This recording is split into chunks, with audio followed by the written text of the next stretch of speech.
مساء الفل يا ست الكل. النهارده هننضف الاير فراير تنظيف عميق من جوه.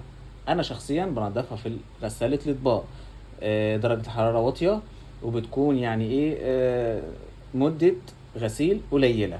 لكن في ناس ما عندهاش غسالة اطباق او ناس مش عايزة تغسلها في غسالة الاطباق. اول حاجة هنشيل الحلة دي ونطلعها خالص، وهنرش بمنظف تلاجات وميكرويف. لو ما عندكيش منظف ده بتاع التلاجات والميكرويف، ممكن شوية مية مع شوية خل، ونرش نرشها من جوه كده الجسم من ورا. تمام.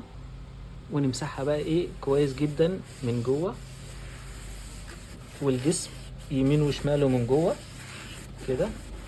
تمسحها كويس جدا كده. بس خلي بالك وانت بترشي ما ترشيش على مكان التاتش.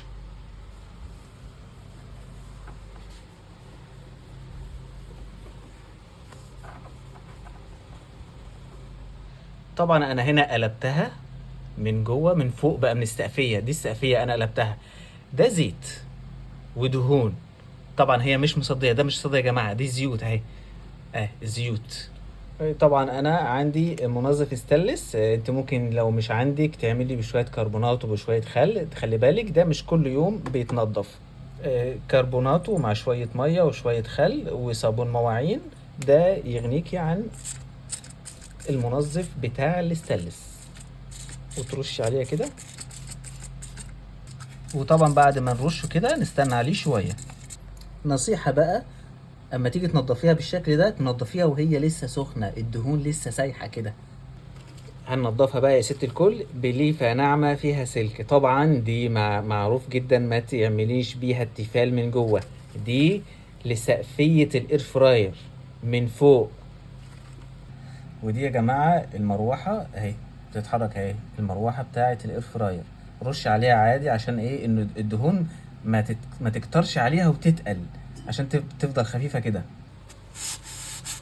كده يا جماعه بننضفها بالشكل ده. ايوه شايفين بتنضف ازاي؟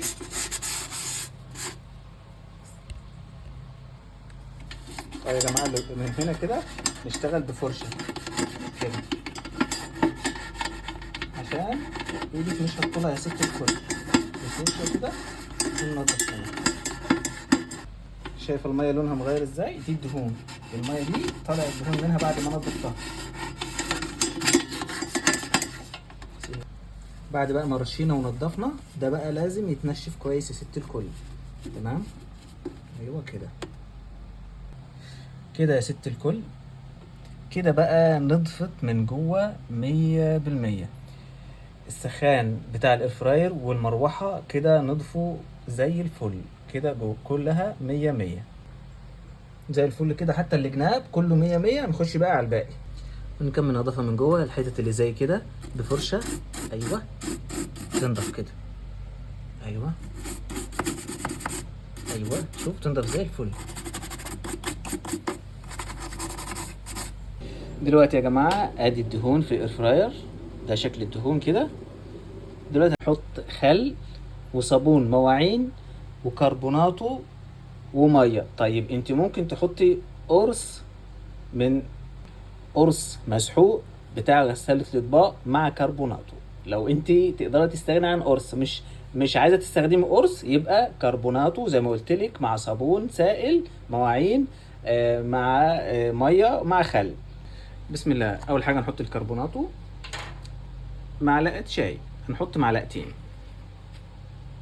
كده، ونفردوها كده في الاير فراير من تحت. ادي معلقه، والتانيه نفرد كده.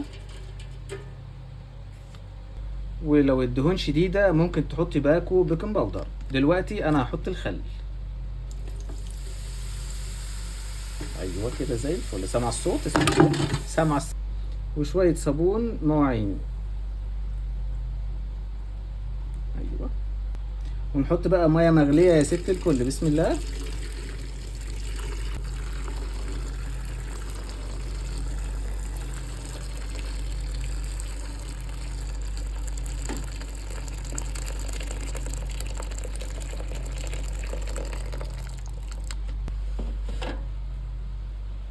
اهو يا جماعه هندوس ندخلها جوه بقى، بسم الله ونشغل.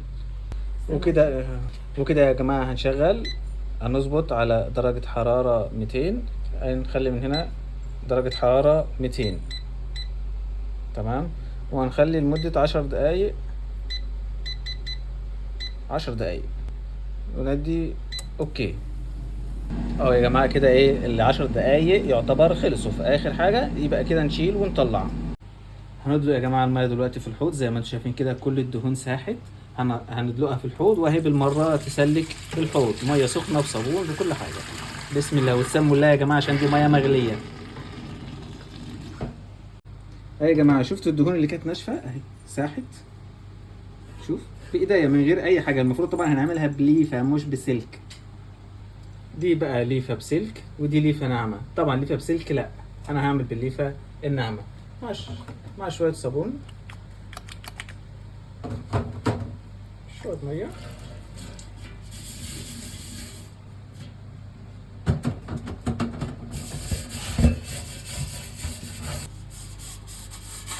ايوه كل الدهون راقت وزي الفل، مبقاش فيه اي دهون. كده بقى بنشطفها واوريك يا ست الكل،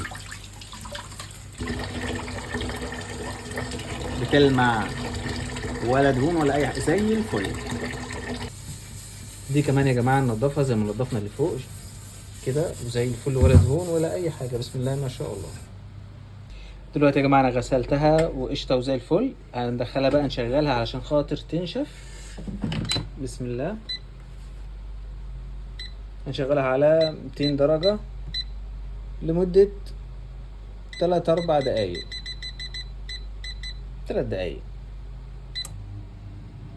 طبعا انا بشغلها عشان تنشف، عشان خاطر الصدى تنشف خالص ونسيبها ناشفه. نشفت وزي الفل ومية مية كده. طيب بصي بقى يا ست الكل، نصيحة، انتي مش كل يوم هتغسلي نفس الغسلة العميقة اللي احنا عملناها واللفة الطويلة دي. امال تعملي ايه؟ انا اقولك على الطبق او الاطباق المفروض تستخدميها في الاير فراير. دلوقتي ده طبق سيليكون، اول حاجة واهم حاجة تتأكدي ان هو سيليكون طري كده، عشان سيليكون عشان ما يسحش. ونقوم حاطين الطبق السيليكون ده جوه وتعملي فيه كل اللي انت عايزاه. خلصتي بتقومي شايلها زي ما هي بالاكل واللي فيه كده وتقومي مطلعها. طيب يا ستي الكل، انت ما عندكيش او مش عايزه تستخدمي السيليكون، تعملي ايه؟ جبتلك اطباق زبده اهي، اطباق زبده، تقومي شايله طبق ورق زبده، تقومي شايله كده الطبق ده ورق الزبده ده وتقومي حاطاه كده، حاطه فيها.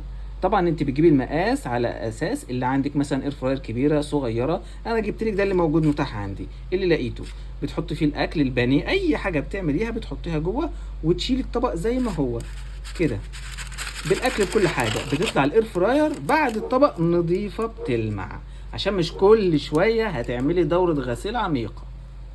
طبيعي ان انت بعد ما تشيلي ورقه الزبده هتلاقي مبقع كده زيت خفيف على الجناب، مثلا بورقه بقماشه بشويه ميه وتقومي ملمعاها على طول. بس لو استفدتوا لايك وشير، وعلى اليوتيوب عاملين مسابقات جميله جدا للي يفوز.